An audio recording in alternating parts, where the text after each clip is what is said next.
Social media پر اپنے مذہبی lectures کی وجہ سے معروف ہونے والے اسلامی اسکالر انجینئر محمد علی مرزا ان دنوں گرفتار ہیں، جس کی وجہ انہی کا ایک ویڈیو کلپ بنا ہے جس میں وہ مسیحی خاتون کے ساتھ مسلمان مرد کے نکاح کی اجازت کے تناظر میں بات کر رہے ہیں۔ 35 منٹ پر مشتمل مرزا جہلمی کے حوالے سے پروگرام شروع کرتے وقت شاہ زیب خان زادہ نے جو شروع میں بات کی مسیحی خاتون سے نکاح کے حوالے سے، اس پورے پروگرام میں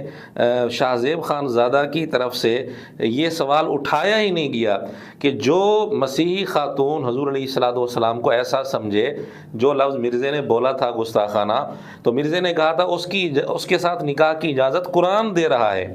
اس پہلو کو شاہ زیب خان زادہ نے سرے سے اٹھایا ہی نہیں۔ کیا واقعی ایسی عورت سے قرآن نکاح کی اجازت دیتا ہے؟ یہ سوال شاہ زیب خان زادہ نے کیا ہی نہیں ہے، جبکہ یہ سوال ہونا چاہیے تھا کہ کیا واقعی قرآن میں ایسا ہے یا قرآن پر جھوٹ ہے اور قرآن میں تعریف کی گئی ہے تو اس پر کچھ سزا ہونی چاہیے، نہیں ہونی چاہیے، یہ بات بھی زیر بحث لانی چاہیے تھی، لیکن اس پہلو پر سوال کیا ہی نہیں گیا۔ اس پورے پروگرام میں اس بات کو تو بار بار گھمایا جاتا رہا ہے کہ جی نقل کفر سے گستاخی نہیں ہوتی، نقل کفر سے توہین نہیں ہوتی، لیکن مسئلہ صرف یہ نہیں تھا، مسئلہ یہ تھا کہ 2 ارب عیسائیوں کے متعلق مرزے نے یہ بات کی کہ وہ حضور علیہ الصلوۃ والسلام کو ایسا سمجھتے ہیں۔ تو خان زادہ کو یہ سوال اٹھانا چاہیے تھا کہ مرزا نے 2 ارب عیسائیوں کی طرف نسبت کر کے اتنی بڑی بات کی ہے، کیا یہ ثابت ہے یا یہ جھوٹ ہے بہت بڑا، اور اگر جھوٹ ہے تو اس پر بھی کوئی سزا ہونی چاہیے یا نہیں ہونی چاہیے۔ اس لیے نقل کفر والی بات کا بار بار ڈھونگ رچا کر اس سے جان نہیں چھڑائی جا سکتی۔ یہ تو تب ہو سکتا تھا، کسی درجے میں اس کی گنجائش ہو سکتی تھی جب 2 ارب عیسائیوں نے یہ بات کہی ہوتی۔ پھر مرزا نے اس مسئلے کو بیان کرتے ہوئے کہ مسیحی عورت کے ساتھ مسلمان مرد کا نکاح ہو سکتا ہے یا نہیں، اس مسئلے کو بیان کرنے کے لیے اتنا خطرناک لفظ بولنے کی ضرورت ہی کیا پیش آ گئی تھی؟ یہ مسئلہ تو قرآن میں بیان ہوا ہے اور 1400 سال سے علماء امت بیان کرتے چلے آ رہے ہیں، کبھی کسی نے اس مسئلے کو بیان کرتے ہوئے یہ خطرناک لفظ نہیں بولا، نہ ہی اس کی ضرورت ہے۔ تو بلا ضرورت اس طرح کا لفظ بولنا، اور خاص طور پر جب 2 ارب عیسائیوں نے یہ بات کہی بھی نہ ہو، تو یہ کتنا بڑا جرم ہے، کیا اس پر کوئی سزا نہیں بنتی؟ اس حوالے سے ہم نے مختلف مکاتب فکر کے علماء سے بات کی اور ان کا موقف معلوم کیا، جبکہ کچھ علماء اپنا موقف مختلف پلیٹ فارمز پر دے چکے ہیں، وہ بھی ہم آپ کے سامنے رکھیں گے۔ آپ کے سامنے رکھیں گے تمام علماء دین کا موقف۔ خان زادہ کی بات کا حاصل یہ ہے کہ مختلف علماء سے ہم نے رابطہ کیا اور ان سے ان کا موقف معلوم کیا، اور بعض علماء کا موقف میڈیا پر موجود تھا، وہاں سے ہم نے لیا۔ تو خان زادہ نے کہا کہ اس طرح کر کے ہم تمام علماء کا موقف آپ کے سامنے رکھتے ہیں۔ یہ علماء کا موقف سامنے تو رکھا ہے اس نے، لیکن یہ بات آدھی کر رہا ہے۔ خان زادہ اتنا بھولا بھی نہیں ہے، اس کو اتنا پتہ بھی نہیں ہے کہ میڈیا پر جس طرح مرزا کے حق میں باتیں کی جا رہی ہیں، اسی طرح مرزا کے خلاف بھی علماء نے فتوے دیے ہیں، وہ بھی میڈیا پر موجود ہیں اور ویڈیوز بھی موجود ہیں۔ اسلامی نظریاتی کونسل کے جو سربراہ ہیں ان کی ویڈیو بھی موجود ہے، انہوں نے جو تفصیل کی ہے۔ تو مقصد کہنے کا یہ ہے کہ اگر خان زادہ صاحب میں جانبداری نہیں تھی، غیر جانبدارانہ پروگرام اگر کرنا چاہتے تھے تو اس پروگرام میں دونوں طرف کی علماء کو بلانا چاہیے تھا اور ان کا موقف لینا چاہیے تھا۔ پھر ایک اور بات، خان زادہ کو ضرورت کیا پیش آ گئی تھی علماء سے رابطہ کر کے ان سے موقف لینے کی؟ کیونکہ جس کے بارے میں موقف لیا جا رہا ہے یعنی مرزا جہلمی، وہ تو خود کہتا ہے علماء کی ڈگری کی کوئی اوقات ہی نہیں ہے، ان کی کتے کی اوقات ہے، تو ان سے موقف لینے کی ضرورت کیا پیش آ گئی تھی؟ جن کی ڈگری خود مرزا کے ہاں قابل قبول ہی نہیں ہے، مرزا کے ہاں اس کی اوقات ہی نہیں ہے۔ اور پھر ڈگری کی اوقات یہ ہے کہ بریلویوں کی ڈگری دیوبندی نہیں مانتے، اے ٹوٹل تہاڈی کتے دی بھی اوقات تہاڈی ڈگری دی نیچے بچدی۔ پھر ایک اور بات، مرزے کا تو اصول ہے کہ یہ چیز گستاخی بنتی ہے یا نہیں بنتی، یہ فیصلہ کرنا جج کا کام ہے، علماء کا کام ہی نہیں ہے گستاخی کا فیصلہ کرنا، یعنی یہ فیصلہ دینا کہ یہ گستاخی ہے یا نہیں۔ اور دوسرا علماء کا کام نہیں وہ ڈیسائیڈ کرے کون سی چیز گستاخی ہے یا کون سی نہیں ہے، یہ جج کا کام ہے، اور جج بھی وہ جو ان بائزڈ ہو،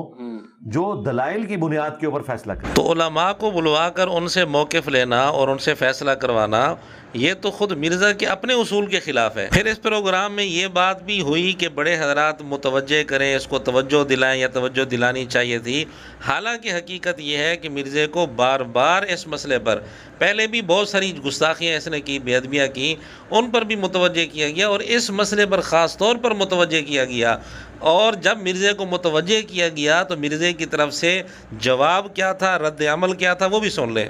اب مودیوں کا بیچاروں کا انٹلیکچوئل لیول چھوٹا، ٹھیک ہے، یہ بیچاروں کا لیول کوئی نہیں ہے۔ میں پھر اکیلا بیٹھ کے کئی بار سوچتا ہوں کہ میں اکیلا پڑھا لکھا بندہ کہاں جاؤں بھائی، کن جاہلوں سے میرا واسطہ پڑا۔ جو بندہ غرور میں اس قدر آگے جا چکا ہو اس کو توجہ دلانے کا یہی نتیجہ ہوتا ہے۔ اور اس پروگرام میں یہ بات بھی ہوئی کہ جی اگلے کو وضاحت کا موقع ملنا چاہیے، تو یہ بھی بات آپ کے سامنے آ گئی، وضاحت کا موقع اس کو دیا گیا ہے، اور لیکن اس نے بجائے اس کے کہ اپنی غلطی تسلیم کرے، الٹا علماء کے خلاف اس نے کیا بدزبانی کی وہ بھی آپ نے سن لی۔ تو وضاحت کا موقع اس کو دیا گیا ہے، یہ کوئی نہ کہے کہ اس کو وضاحت کا موقع نہیں ملا، اس کو کئی دفعہ وضاحت کا موقع ملا ہے، پھر اس نے اس موقع سے ناجائز فائدہ اٹھا کر من گھڑت دلیلیں دینی شروع کر دیں کہ چونکہ وہ حضور علیہ الصلوۃ والسلام کو نبی نہیں مانتے اس لیے وہ ایسا سمجھتے ہیں، چونکہ وہ آپ کو سچا نبی نہیں مانتے اس لیے وہ ایسا سمجھتے ہیں۔ خان زادہ کو اس موقع پر اس دلیل پر بھی بات کرنی چاہیے تھی کہ یہ کون سی دلیل ہے کہ چونکہ وہ حضور علیہ الصلوۃ والسلام کو نبی نہیں مانتے تو اس سے کیسے ثابت ہو گیا کہ وہ آپ کو ایسا سمجھتے ہیں، جو لفظ مرزا نے بار بار استعمال کیا ہے۔ ورنہ اگر کل کو یہی لفظ کوئی بول کر جناب ابو طالب کے متعلق بات کرنا شروع کر دے بخاری مسلم کی احادیث کا حوالہ دے کر کہ چونکہ جناب ابو طالب حضور علیہ السلام پر ایمان نہیں لائے تھے، وہ آپ کو سچا نبی نہیں مانتے تھے بخاری مسلم کی احادیث کی روشنی میں، تو اس بنیاد پر وہ یہ کہنا شروع کر دے کہ وہ بھی حضور علیہ السلام کو ایسا ہی سمجھتے ہیں، تو کیا اس کی اس دلیل کو بھی مان لیا جائے گا؟ بہرحال مرزے کو وضاحت کا موقع ملا اور کئی دفعہ ملا، لیکن اس نے بجائے غلطی ماننے کے من گھڑت اور جھوٹی دلیلوں کا سہارا لے کر اپنی بات پر یہ مزید اڑ گیا، پکا ہو گیا، اس نے اپنی بات سے رجوع نہیں کیا۔ کسی پر توہین کا جھوٹا الزام لگانا کتنا بڑا گناہ یا جرم ہے، ڈاکٹر مفتی نعمان نعیم کی رائے دیکھیے۔ دیکھیں، اس طرح جھوٹا الزام لگانا، کسی کی توہین رسالت کا مرتکب قرار دینا یا گستاخی کا مرتکب قرار دینا، یہ انتہائی میں سمجھتا ہوں کہ یہ بھی گناہ ہے۔ خان زادہ صاحب اور مفتی نعمان صاحب سے گزارش ہے کہ جس کے دفاع میں تم لگے ہوئے ہو،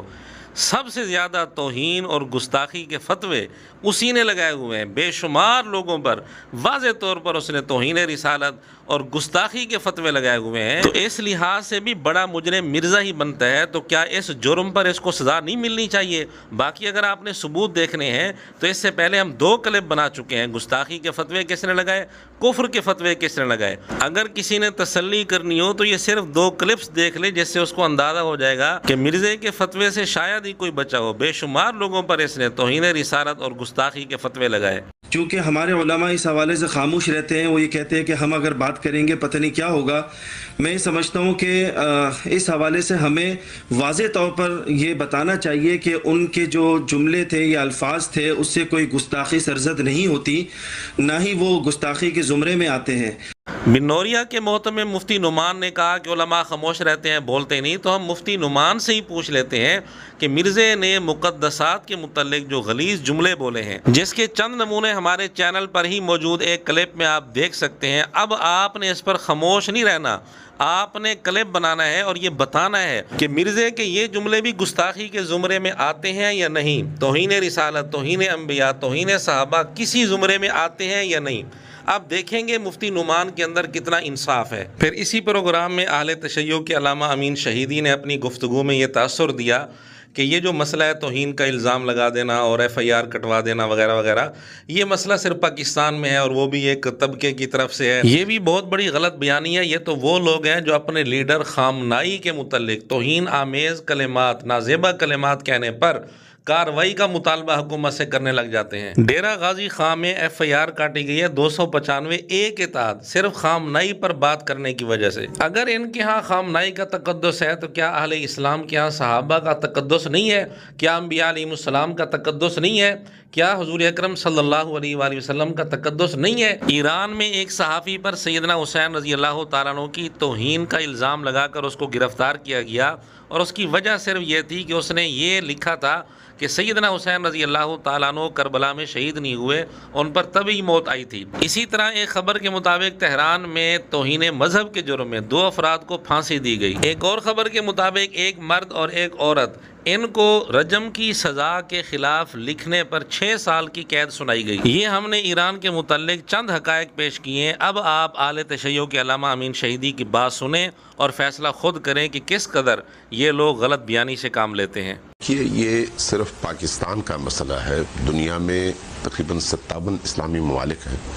کسی ملک میں اس طرح کا کوئی مسئلہ نہیں ہے۔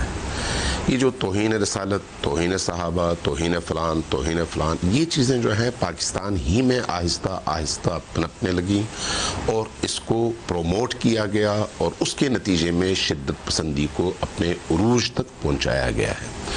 آپ نے کبھی سعودی عرب کے بارے میں سنا، کبھی ایران کے بارے میں سنا، تو صرف پاکستان ہی میں کیوں؟ اس کا مطلب ہے کہ پیچھے کوئی اور تانے بانے ہیں جن کو سمجھنے کی ضرورت ہے۔